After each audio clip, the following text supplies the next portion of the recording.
Hi there. My name is Wayne Skipper. I'm the founder and CEO of Concentric Sky.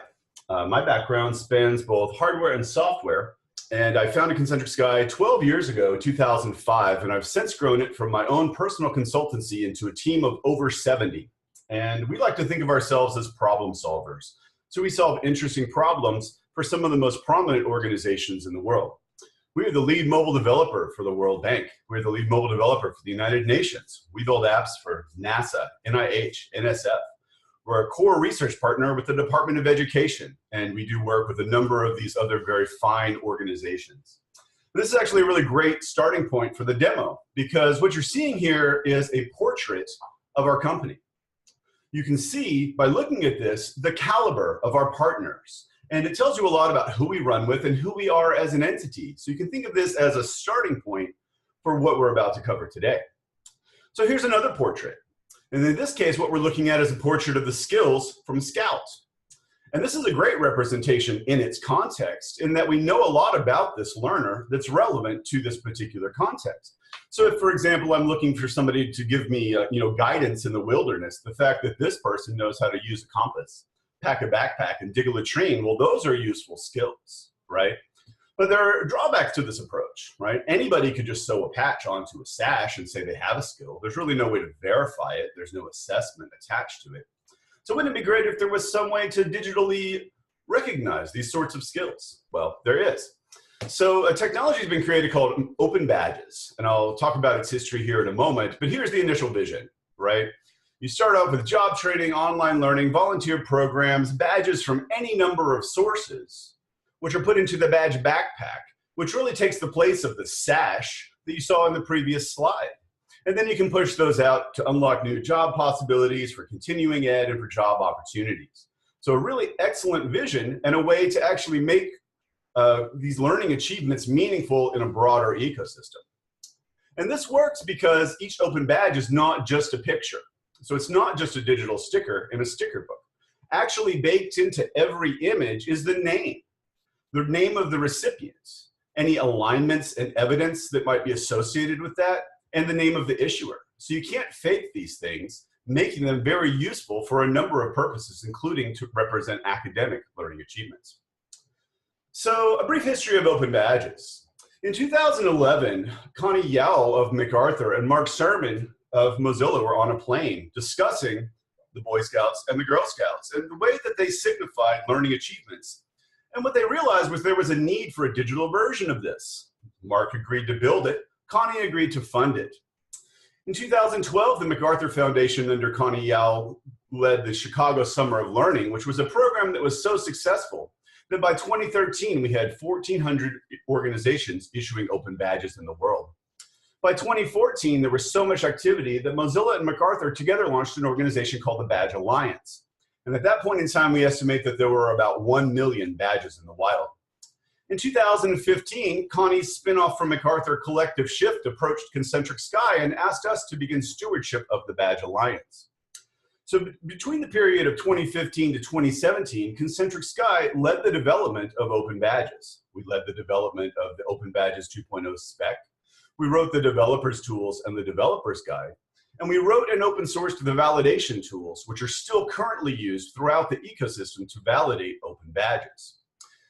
As of January 1st, 2017, we passed the care of the standard over to IMS Global, which is a member-driven global standards body that's responsible for a number of really excellent standards, including LTI, case, and extended transcript. And we estimate at that point in time there were about 10 million badges in the wild. So at this point, maybe you're sold. Maybe you think it's great, sign me up. I love badges. I love open standards. I see the value of a portable credential. I've actually created some badges and I've started issuing them. But now what? What do you do with those badges? You have this new shiny credential of the future for your learners. What do they do with it? Do they share it on LinkedIn? Well, LinkedIn has really terrible support for open badges. Do they share it to Facebook? I mean, is it really pertinent, the number of likes that a credential gets? Is that the best we can do as the ecosystem? We have this grand vision for actually making them useful, but really no way of doing that until now. So about a year ago, Concentric Sky, to answer some of these questions, proposed a new open standard called Open Pathways. And what Open Pathways allows us to do is actually create learning pathways and align badges to the elements of those pathways. And by using those alignments, we can actually bridge pathways from one to another. And this very simple data model has enabled us to build software that's changing the face of digital badging. I'll show you how it works. So here you can see Badgr, and I'll walk through a couple of the basic screens, not really the focus of this presentation. Here you can see a view of the backpack of an earner. Key thing about this is that we can actually take badges from any source. Any open badge can be uploaded into Badgr. Very useful, and one of the only platforms in the world that actually allow you to manage open badges from any issuing platform. Here you can see that you can look at them in different ways. You can share them in either version 1 or version 2.0 of the spec directly to Facebook and LinkedIn, or you can copy this URL to the page that actually shows you the public assertion for the badge. In addition to that, we allow users to create collections of badges. So this is a self-curated set of badges that I can share with somebody for a job application or to apply for a college program or some other similar purpose where I might want to curate my own collection and share it. Where things really start to get interesting, though, is when we start to introduce pathways. And so here I'm going to walk you through a couple of example use cases, and this is one that I like to start with. So as you're probably familiar, this is the state of play for competency maps in the world. And as you can see, people visualize competencies as icebergs, as arrows, as concentric circle graphs. But what none of this is really is navigable to an end user. I mean, really, how is somebody supposed to understand how competencies relate together using maps like this? You just can't. So what we've proposed is quite a bit simpler, and it looks like this. So here what you see is a learning pathway where every element can be aligned to a standard. And we'll get into that in more detail in a moment. Here you can see we simulate the user collecting the badges, and you can see what the user experience is like for the learner. But more important than that, the learner can actually understand how they go from level to level. It's easy to understand in this program how you might go from being a cashier to a shift leader to a store manager and up through the rest of the leadership program. And in this case, we have a number of interesting features. Badges on the left are badges that are required to complete an element. Badges on the right are automatically issued upon completion of that element. So in this case, completing all 3 of these children will satisfy this and result in this badge being automatically issued. Now here what we're able to do is something unique to Open Pathways and unique to Badgr. We're able to stack credentials. And most platforms, when they talk about stacking credentials, they mean that they will issue a credential and you can take another credential and put that together, but only their credentials. Open Pathways allows you to stack badges from any platform. So we can take badges from Moodle, Desire to Learn, Blackboard, Badgr, any system in the world that issues open badges. Those badges can be sequenced here in the platform. And so here you can see what we've done is we've created this theoretical framework where we're actually aligning to the standard created by a retail federation. And for that reason, we are able to say that this cashier proficiency badge issued by McDonald's is equivalent to this cashier badge issued by Kroger. And in this case, what we're doing is accepting this badge instead of our own badge, right? So we're able to mix and match badges from any system. And what this does is it allows workers to be given credit for training that's already happened in their career. They don't have to relearn how to use a cash register every single time they change jobs. Now we could align this pathway to any sort of standard. It could be an international standard. It could be a local standard. So you could actually take a version of Common Core, modify it for your state, modify it for your local district, and actually align your pathways to that. Let me show you another use case.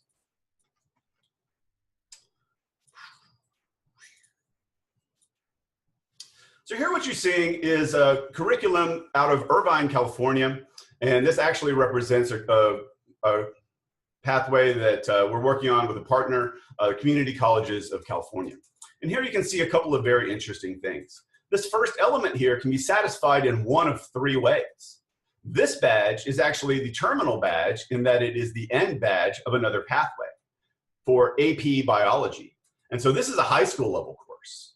We have a learning pathway that represents the learning there, signifies when skills are obtained, and issues this credential, which can be used here for college credit to complete this initial certificate in community college. But in addition to that, you can actually satisfy it with this credential from Georgia. And also this credential from the LMS of the college here. Let's say it's Canvas. Doesn't really matter. It could be Moodle, Desire to Learn, Blackboard. Every major LMS at this point issues open badges in one form or another. And so we might decide to accept this credential from Georgia because the badges are aligned to the same standard.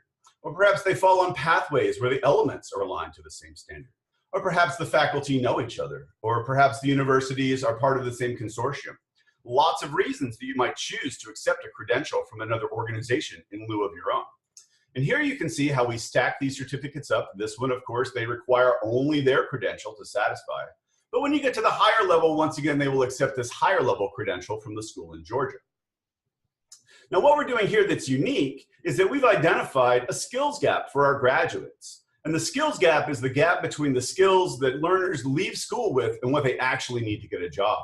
Some people call them 21st century skills. Some people call them soft skills. In this case, because it's a program out of California, we're using a rubric from our partners' New World of Work.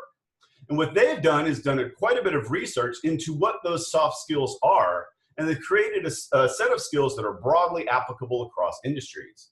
And so I've taken those New World of Work badges, and those are here, the circular ones.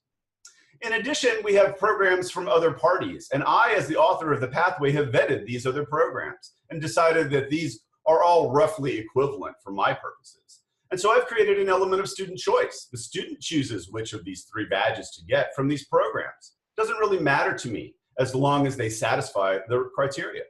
And so the student goes through at their choice, choosing the badges that they wish to get from which system. Once they've done that, we say they have their 21st century skills, and that completes this box. Now this box right below is actually another pathway. So this is the terminal badge of a pathway that's being run out of a trade association of which I sit on the board. And what we're doing is we're offering young people an opportunity to do a job shadow. So they spend 1 hour in the workplace learning things about the professional environment. How do professionals speak to each other? How do they behave in an office setting? Things that what we've learned is that you can explain them to people, but really they learn it when they see it. And it's hard to quantify these things for young people. So we've created a program to do so. And when they go through that, we as the industry association say that that learner is interview ready. And so this badge here from a trade association, completely unaffiliated with the school, we accept that badge. And once the 21st century skills are completed, we automatically issue the graduate a job ready certification, which is now part of the core curriculum for them to get their biotech degree. And in this way, we have solved the skills gap for these graduates. Now, the amazing thing about this is that we are mixing and matching credentials from 7 different organizations, and none of them have to be using the same software. And so that is part of the amazing thing about open standards and about open pathways in particular. You can use these credentials created by other parties to create a rich context that you can actually use for learning pathways. Let me show you another example. So say you're a school in Georgia, and Georgia has some really excellent standards, and you would like to create a pathway. So we actually have the ability to automatically import pathways from the 3 large sources of standards. So here, this one is called OpenSalt. It's my personal favorite. I like this visualization. All of the pathways represented here are in the CASE framework, which, as I mentioned previously, is a standard out of IMS Global. But there are other frameworks. Here we have one called ASN. And ASN, like OpenSalt, actually allows you to visualize this complex structure that is the competency framework. And in addition to that, there's a great program out of Europe called ESCO, which is in some ways equivalent to what we're doing here in the States with ONET. So these are the 3 things that we support. And I'm partial to OpenSalt, so we're going to look at this guy. So here what you can see is a set of competencies, skill statements, and actual skills to be assessed. And you can see that for the entire framework. And so that's why I like this visualization, is that it's really easy to work with. When you import this into Badgr, what you get looks like this. And so here what you see are skills assessments that happen at the subgrade level. So the student doesn't actually have to do coursework that results in a grade to earn these badges, and that's part of the power of competency-based education. So as the student goes through and they collect these badges, the skill statements are satisfied, resulting in the automatic issuance of these competency-based credentials, which then stack up to this college readiness for mathematics credential that we're actually using as part of a program similar to what I showed you in California. So what's interesting about this is that you're seeing one badge from one school here. This could easily be 10 badges from 10 schools. So every single school that feeds your program could be issuing badges to their students for these skills assessments in alignment with whatever standard you need. And they can all be using different software. You can have a school that's issuing badges with Moodle, one that's issuing with Blackboard or Canvas or anything else that can be used to issue an open badge. And if the student moves from school to school, they don't lose their progress, even if they haven't received a transcript or even a grade, because the badges stay with them. And so the student can move from school to school in the district, not have to worry about the compatibility of the software, and still receive credit for all of their competencies and work towards this automatic issuance of these larger competencies here. Let me show you another use case.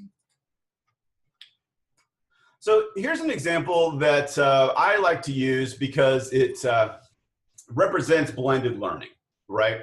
So what we did here is we gamified a conference, and we did that by writing a piece of software that allows you to earn a badge based on scanning a QR code with your phone. And what we did here at InstructureCon this year is we actually hid these QR codes throughout the conference. We had a secret agent theme, and so it worked really well with the idea of hiding the codes and people discovering them. We turned it into a game. So we hit a QR code in the vendor area each of the 3 days. We had a 10-fold increase in traffic to the vendor area as people tried to find the badge. At the end of every keynote, we put a QR code on screen. If you stayed to watch the entire keynote, you scanned the QR code, you got the badge. Those badges stack up here. Same with the product lounges. You go to the product lounges, you talk to the employees, learn about the product, get to scan the QR code, those stack up to this badge. Now this is where it starts to get really interesting. So we had a number of secret locations at this conference, one of which was on a sign in the middle of a lake. And 200 people took a freaking paddle boat out there and scanned this QR code in the middle of the lake. It was unbelievable to me, the number of people that would go through that much trouble just to collect a badge. Another one of these badges was on a hiking trail a mile away from the conference. And yet still we had hundreds of people hike out there just to scan the QR code. And so we had the 5 secret locations, people found them, and when they did that, they got the secret location badge. And then we added an extra element to this, really to create teachable moments. And so we had this Badgr secret agent badge. And you had to figure out that you had to speak to a member of the Badgr team, give us the secret code word, and based on that, we would let you scan the QR code, and then you could receive your Badgr secret agent badge. And we did this, as I said, because it created teachable moments for instructors. We had 2,200 people at this conference, roughly split evenly between K-12 and higher ed. And I had a number of teachers come up to me and say, well, I don't care about badges, and I don't care about gamification, but can I scan that QR code? I'm collecting the conference badges, right? Perfect teachable moment. Because my response to that is, well, your students may not care about badges, and your students may not even care about your coursework, but they will do what is necessary to collect the badges. That's how gamification works. And you can just see the light bulb go on. Oh, it's not about making them enjoy the coursework. You can't really control that, but what you can do is guide them through the learning pathway and help them by gamifying it. And it was a great teachable moment, really interesting conversations with a number of educators through the conference. And there's 2 other points about this that make it interesting. So there's a lot of discussion in the badging space about rigor. And here you can see we're issuing badges based on scanning QR codes. They don't really have much intrinsic value as a credential. However, now when we've stacked them up here and then to this level, we've turned these trivial badges into something that actually has meaning.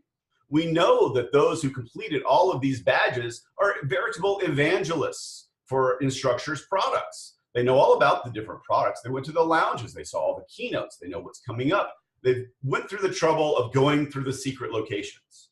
So these people actually have value to Instructure, right? It's good to know about these people and to identify them. And then this becomes a credential that actually signifies something, right?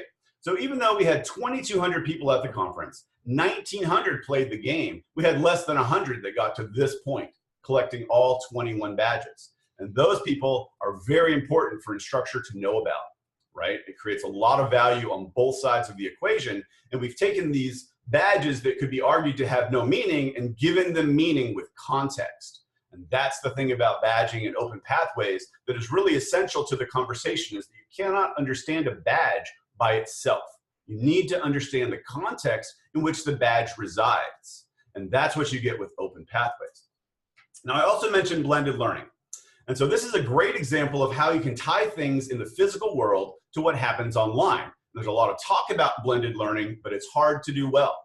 And what you can do with Badgr is you can actually issue QR codes or create QR codes to issue badges for things that happen in the school day. Was somebody at a place at a given time? Did they do the thing, right? You can actually describe quite a bit of learning with that vocabulary. And then you can actually mix those badges with core curriculum that you're assessing in your LMS. And together you can actually build blended learning pathways with Badgr. Let me show you another use case.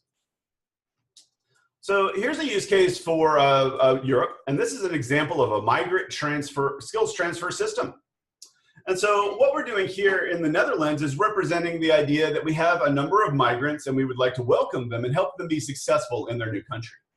And so we are accepting these engineering credentials from Egypt, Tunisia, Syria, and Turkey. And these are the official engineering credentials represented as open badges. And then here what we've done is by looking at ESCO, we've identified the delta between what is taught in these countries and what is needed to practice in the EU. And these are programs that are taught in various countries. So this is a Dutch program. It could be a university program. It could be a government program. It could be a corporate program. Doesn't matter as long as it issues open badges. So the migrant then goes through taking whatever courses are necessary in whatever system is available in each country, and then they stack these credentials together to the point where they get the essential knowledge credential to allow them to practice in the EU. And here again, engineering in the EU is all about compliance with regulations. Do you understand waste, safety, environmental law? Can you produce a legally compliant engineering document?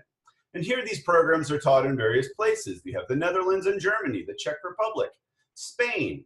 All of these different countries offer these programs in compliance with EU regulations. Migrants can take the classes anywhere that they are offered using whatever software is chosen to be issued, or chosen to be used in that program.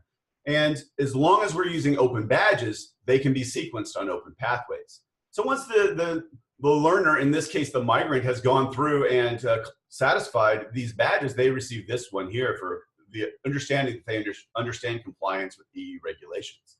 And then because this is a model of a Dutch program, we're actually focused on integration with Dutch culture. So here we have created this notion of an integration civics class. Hi, welcome to your new country. We're a democracy. And what that means is that you get a vote. And that means that other people's opinions matter too.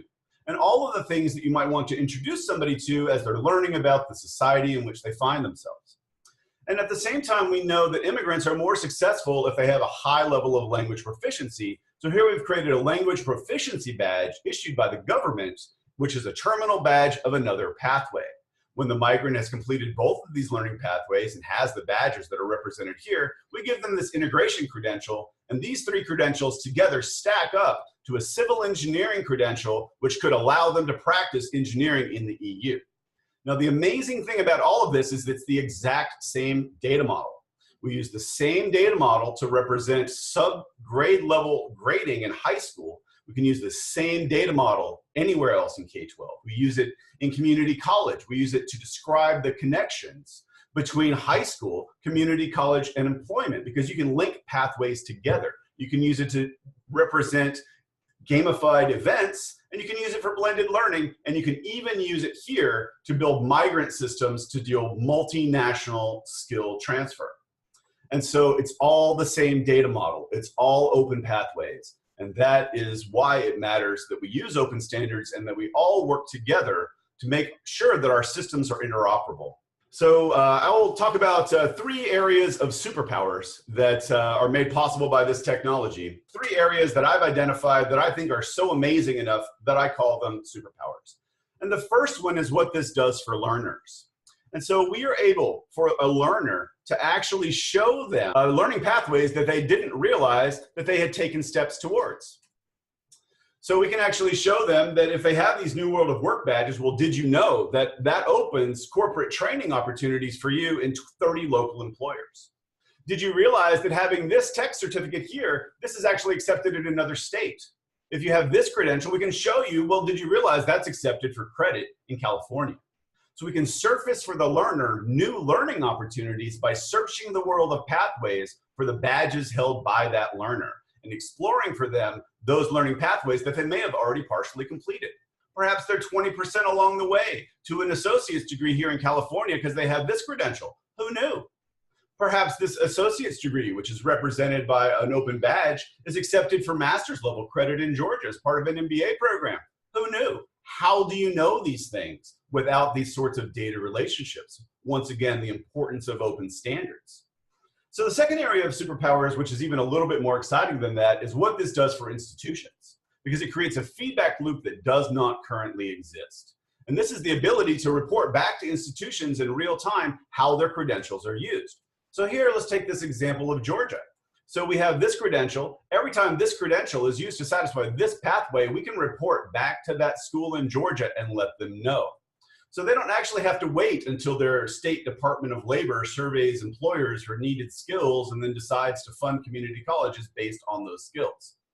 In our state here in Oregon, that takes 18 months, and entire industries rise and fall in 18 months these days. It's just too long.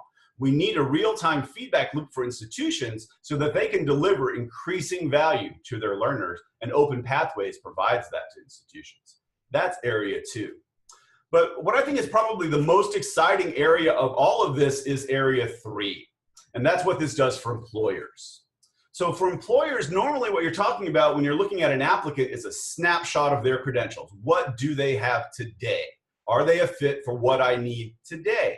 And there's lots of systems that attempt to answer this question. You know, we have the resume. In my opinion, a resume is a set of keywords designed to defeat an algorithm. It's a useless document. I'd love to see it go away. So what we're working on are actually tools that allow employers to make use of badges. But the ability to do that is based on this Open Pathways technology, because we can actually do statistical analysis of user progress across all the pathways in the world.